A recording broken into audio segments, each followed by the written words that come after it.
চলো আজকের মেনুতে কী কী আমি বানাচ্ছি সেটা তোমাদের সাথে একটু শেয়ার করে দিই।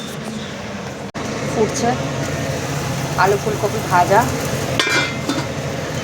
আর এদিকে আছে ডিমের অমলেট করা আছে, পেঁয়াজ কাঁচা লঙ্কা টমেটো এগুলো কাটা আছে, আলুটা ভেজে রেখে দিয়েছি সরু সরু করে পাতলা পাতলা আলু দিয়ে। আর ডিম মানে ডিমের অমলেট কারি আমার হাজব্যান্ড খেতে খুব ভালোবাসে, তাই ওই জন্য এটাই করছি।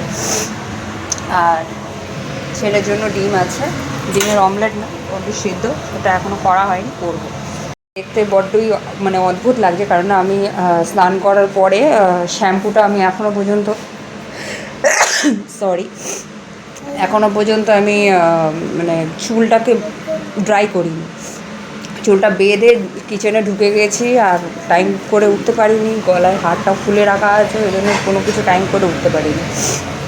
আর সকালবেলা ওঠার সময় ছেলে এত মানে কাছে ঘেঁষে থাকে না, যার জন্য আমি উঠতেও পারি না, দেরি হয়ে যায় উঠতে উঠতে, যার জন্য খুব সমস্যা হয়ে যায়।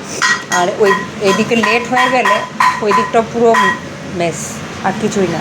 আর নিজেদের বাড়ির কাঁচা কোচো ধোয়া সব কিছু থাকে, তো ব্যাস এই হচ্ছে আজকে টোটাল।